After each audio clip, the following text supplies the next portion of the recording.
जुड़े हुए हैं। ओवैसी साहब, बहुत बहुत स्वागत है आपका इंडिया न्यूज़ में। जी बहुत बहुत शुक्रिया।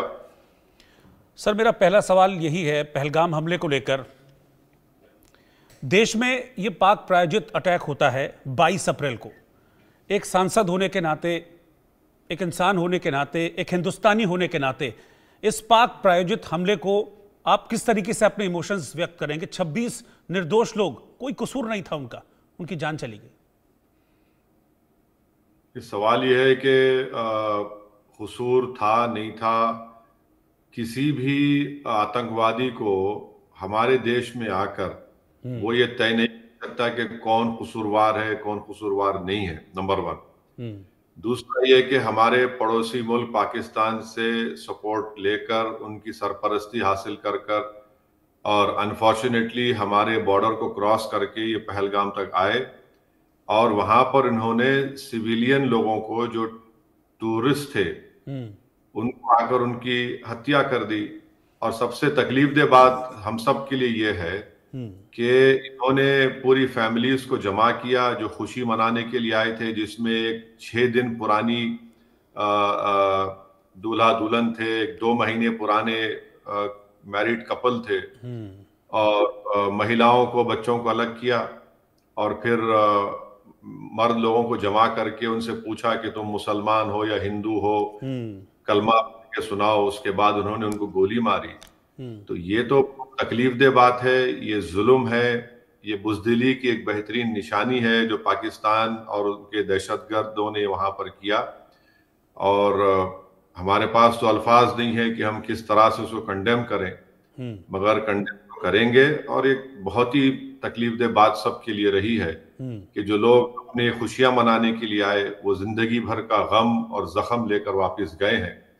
तो मैं उम्मीद करता हूं कि हमारी सरकार ना सिर्फ उन पीड़ित परिवारों से बल्कि देश की पूरी जनता ये चाहती है कि ये जो आतंकवादी लोग हैं, लश्कर तैयबा के, लीटी के, पाकिस्तान से सपोर्ट लेकर आए हैं, इनको सरकार एक मौसर और कॉन्क्रीट जवाब उनको दे।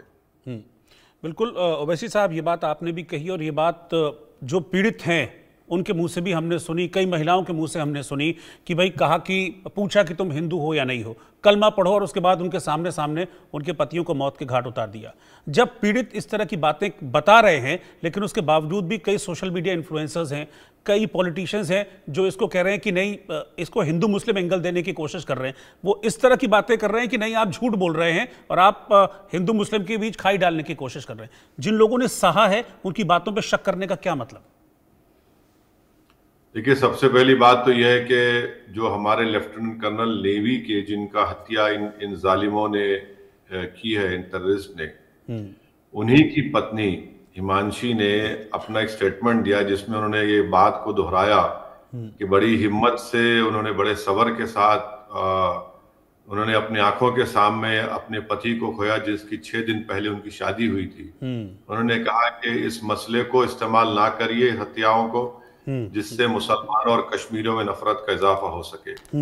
ये बात बिल्कुल सही है कि आतंकवादियों ने उन लोगों की हत्या इसलिए की क्योंकि वो हिंदू थे।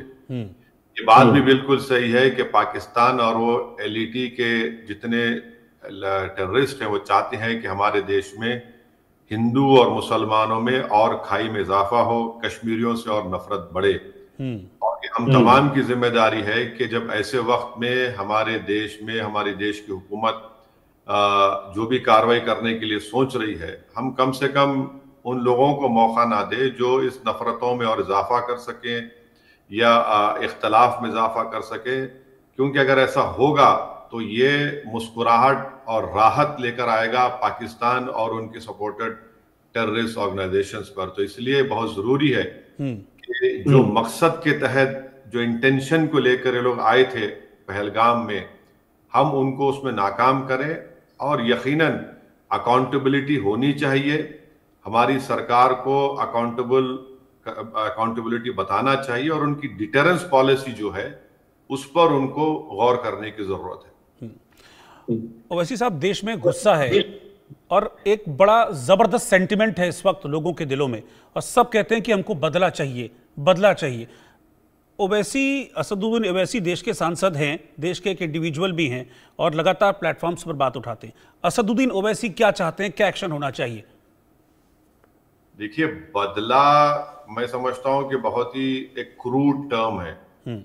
जब आप भारत इतना बड़ा देश है और हमारी इकोनॉमी की स्ट्रेंथ है, बावजूद इसके कि हमारे पास तकालीफ है, गरीबी है, बेरोजगारी है, मगर हम वो लफ्ज का इस्तेमाल ना करें, बल्कि हम सिक्योरिटी काउंसिल में जो 9/11 के बाद जो रेजोल्यूशन पास हुआ था, जिसमें तमाम कंट्रीज से सिक्योरिटी काउंसिल ने कहा कि आप अपने अपने देश में टेररिज्म को, टेररिस्ट ऑर्गेनाइजेशंस को ना सपोर्ट करें, ना उनको वहां पर पनाह दें, ना उनको वहां पर पैसों से कोई मदद करें। वो पाकिस्तान वायलेट कर रहा है।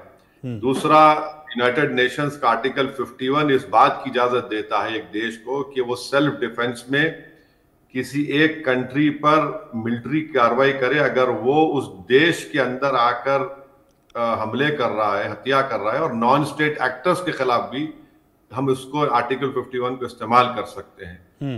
ये कि हमारे देश का जो संविधान है, आर्टिकल 355 यूनियन गवर्नमेंट को के ऊपर एक जिम्मेदारी आयद करता है कि अगर किसी स्टेट में एक्सटर्नल एग्रेशन होता है, जो यहाँ पर हुआ है पहलगाम में, वो उसको रोकें।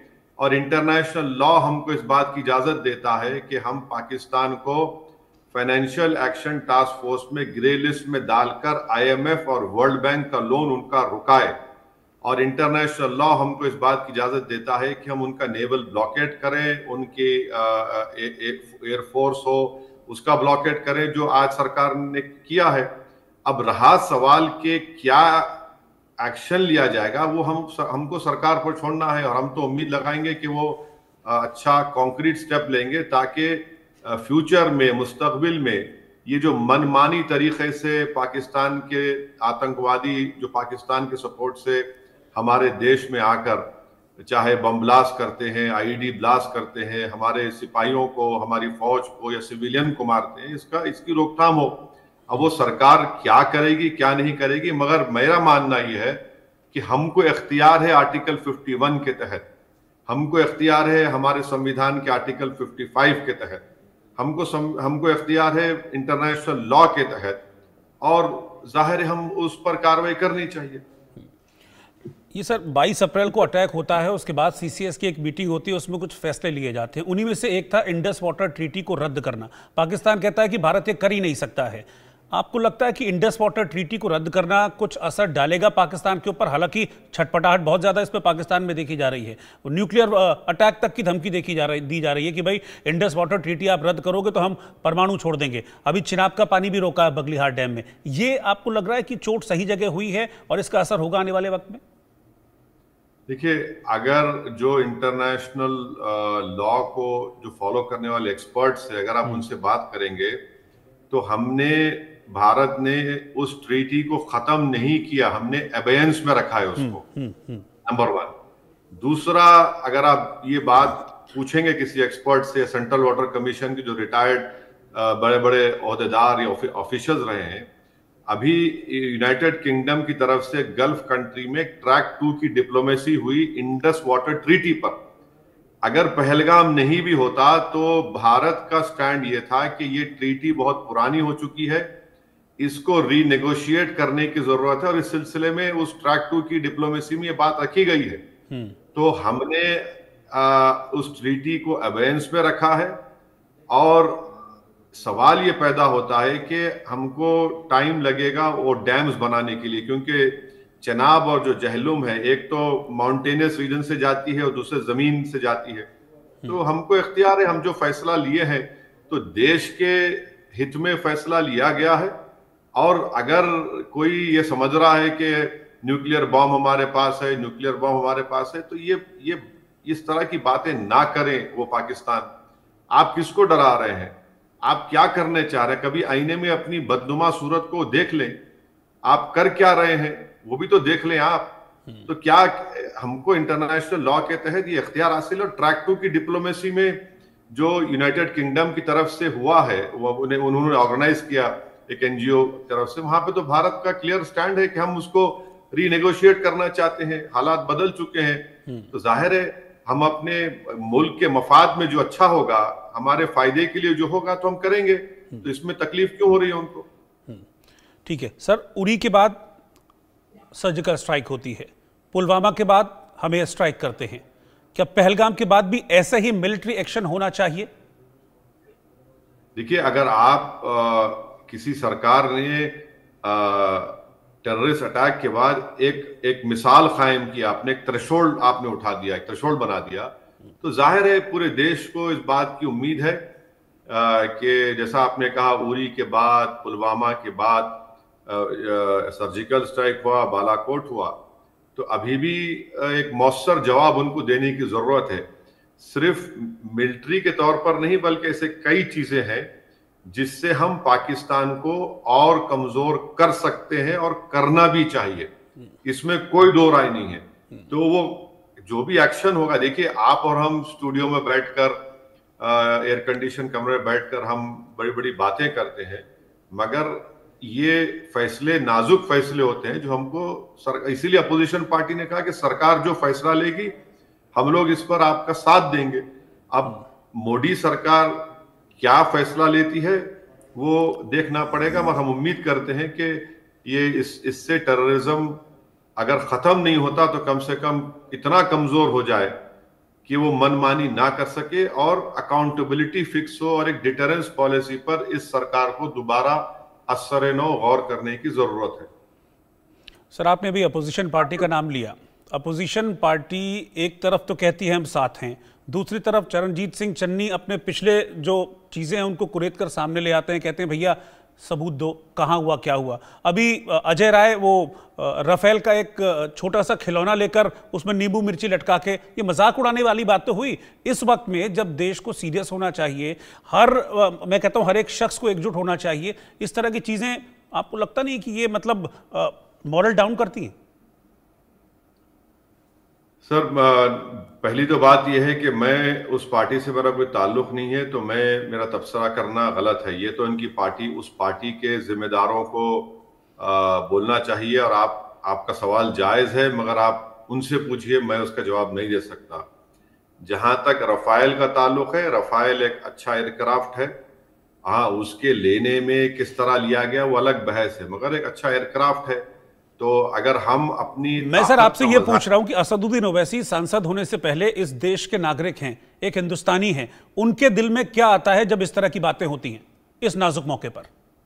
देखिए, आप जो सवाल कर रहे हैं, आपका सवाल बड़ा जेन्युइन है, मगर मैं इस तूतू में फंसना नहीं चाहता हूं। वो उनके पार्टी के जिम्मेदार देंगे। अगर हम रफाइल को उत्तर प्रदेश के किसी हाईवे पे उतार रहे हैं तो इसमें अच्छी बात है ना, बहुत अच्छी बात है। अगर पाकिस्तान एक मिसाइल को मारता है टेस्ट करने के लिए, जिसकी क्या 450 किलोमीटर का उसका फासला है, बता रहे हैं, तो हम अपना एयरक्राफ्ट क्यों नहीं उतारेंगे भाई? आप ये रफाइल तो बीजेपी का, ये जितनी एयरक्राफ्ट है, जो हथियार हैं, वो तो किसी सरकार या पार्टी की नहीं, हो तो देश की है ना। तो उसके लिए हम सोचना चाहिए। अच्छा, मैं एक चीज़ और जानना चाहूँगा ओवैसी साहब आपसे, कि जब प्रधानमंत्री मोदी बिहार से ये कह रहे थे, मधुबनी से ये कह रहे थे कि आतंक को हम मिट्टी में मिला देंगे और आखिरी आतंकी को भी हम छोड़ेंगे नहीं, तब ओवैसी साहब के मन में क्या चल रहा था? नहीं, प्रधानमंत्री ने एक जनसभा में इस बात को कहा तो ठीक है, बिल्कुल करना चाहिए। जब ऑल पार्टी मीटिंग में सबने इस बात का डिमांड किया, सबने इस बात का सपोर्ट किया कि बिल्कुल आप उनको मिट्टी में मिला दीजिए, उनको पहाड़ में मिला दीजिए, रोकिए उसको, और जरूरी है। तो प्रधानमंत्री अगर ये कह रहे हैं तो जाहिर है वो उनको करना भी चाहिए, और हम उम्मीद करते हैं कि ऐसा एक्शन लिया जाएगा। ठीक है सर, वाटर स्ट्राइक हो गई, आयात निर्यात भी बंद करने का ऐलान किया गया कि पाकिस्तान से आयात निर्यात बंद करेंगे। इस बीच आपको लगता है कि खेल, मनोरंजन, फिल्में, इन सब लोगों पर भी जो बैन लगाया जाना चाहिए? खेल को लेकर सबसे ज्यादा सवाल उठते हैं, क्रिकेट को लेकर, कि ऐसे मुल्क से हमको नहीं खेलना चाहिए जहां पर इस तरह की चीजें होती हैं। देखिए, मैं तो कंसिस्टेंटली इस बात को कह रहा हूं, आप रिकॉर्ड उठाकर देख लीजिए कि क्या हम पाकिस्तान से क्रिकेट मैच क्यों खेलते हैं, हॉकी क्यों खेलते हैं, जब हमको बात का पता है कि ये बार बार इंडिया को डिस्टेबलाइज करने के लिए, इंडिया में हिंदू मुस्लिम की नफरतों की दीवार को और उठाने के लिए, और उनका जो एजेंडा है उस पर अमल कर रहे हैं। मैं तो हमेशा उसको अपोज किया हूं। अब ये फैसले तो सरकार करती है, तो सरकार से पूछना चाहिए कि उन्होंने इजाजत क्यों दी इन तमाम स्पोर्ट्स इवेंट की। अब जाहिर है जब हमारी कैबिनेट कमेटी और सिक्योरिटी ने जो फैसले लिए हैं उसको तो हम सबको फॉलो करना है। ऐसे वक्त में जब इस तरह की बुज़दिलाना जालिमाना हरकतें हो रही हैं, हमारे देश की बेटियां बेवा हो रही हैं, बच्चे यतीम हो रहे हैं, माएँ अपनी औलाद को खो रही हैं, तो जाहिर है ऐसे माहौल में तो इस वक्त तो इस तरह की कोई चाहे वो एंटरटेनमेंट इंडस्ट्री हो, कैसा एंटरटेनमेंट होगा जब मातम है। और मैं तो उम्मीद करूंगा कि हम लोग कश्मीरियों को भी एतमाद दें, उनको मोहब्बत दें, क्योंकि याद रखिए वहां पर एक कश्मीरी मुसलमान मारा गया, एक जख्मी को खंदे पर बिठाकर वो भाग रहा था, कोई मासूम बच्चे को उठा रहा था। आज उनकी पूरी टूरिज्म इंडस्ट्री बैठ चुकी है जो उनके लिए बहुत जरूरी है। यही महीने हैं जिससे उनकी पूरी घर की इकोनॉमी या उनकी इकोनॉमी बहुत बड़ा रोल अदा होता है, तो उनको भी बड़ा नुकसान हुआ है। तो हमको कश्मीरियों को भी एतमाद में लेना। और ये मैं पहली मर्तबा देख रहा हूं कि कश्मीर से एक ऑर्गेनिक प्रोटेस्ट हुआ पाकिस्तान के खिलाफ, और हर जगह पर हुआ। और जहां तक मैं अपने कश्मीरी दोस्तों को जानता हूं वो सब कह रहे हैं कि वो भी खुश हैं, और थोड़ा गम भी है कि गम इस बात का है कि अभी भी उनको शक की निगाहों से देखा जा रहा है। कभी किसी एक प्रदेश में जो कश्मीरी शॉल बेचने जाए उनको गाली गलौज कर कर हम भगा दिए। बास कश्मीरी स्टूडेंट जो हमारे देश के कोने कोने यूनिवर्सिटी पढ़ रहे हैं उन पर कुछ गाली गलौज की जाती है। मंगलूर में एक शख्स को एक इल्जाम लगा दिया गया कि इसने पड़ोसी मुल्क का नारा लगाया, उसको मॉब लिंच कर दिया गया। तो ये चीजें नहीं होनी चाहिए, कभी भी नहीं होनी चाहिए, और खास तौर से ऐसे वक्त पे भी नहीं होनी चाहिए। ठीक है, आखिरी सवाल ओवैसी साहब, पाकिस्तान को आप क्या संदेश देना चाहेंगे, बल्कि आतंकी मुल्क पाकिस्तान को क्या संदेश देना चाहेंगे?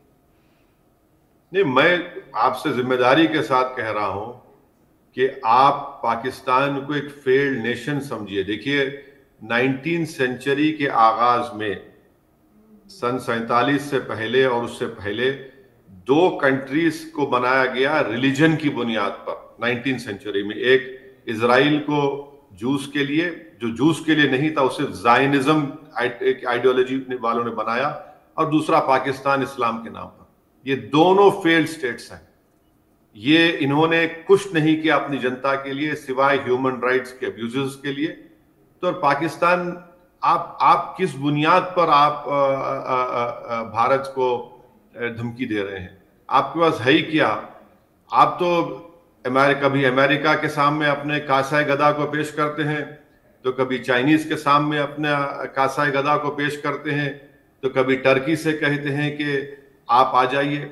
तो ये, और इकोनॉमी उनकी बर्बाद हो चुकी है, वहां के गरीब परेशान है, इतनी वहां पर गरीबी है, इतनी वहां पर आपके पास पानी के लिए लड़ाई होती है, आपके पास बिजली नहीं है, कोई मैन्युफैक्चरिंग आपके पास नहीं है। सिर्फ एक पाकिस्तान में 10-15 ऐसे फैमिलीज हैं जिनके पास, बल्कि मैं तो कहूंगा उस देश की 90% दौलत है। और आखिर में कहूंगा कि आपने इस्लाम को सही सीखा नहीं, आपने ना इस्लाम को सही समझा, और आप इस्लाम के बड़े दावे करते हैं, और आप इस्लाम को इस्तेमाल करते हैं मासूम लोगों के जाने लेने के लिए, जो इस्लाम इस बात की कभी इजाजत दिया ना देगा। जो आप तो एक किस्म से उन लोगों की आइडियोलॉजी फॉलो कर रहे हैं जिसको हम आइसिस कहते हैं। ठीक है ओवैसी साहब, बहुत बहुत शुक्रिया, आपने वक्त दिया साथ में जुड़ने के लिए। एसोसिएट स्पॉन्सर, सब्जी का बना स्वाद निराला, जब डाला MDH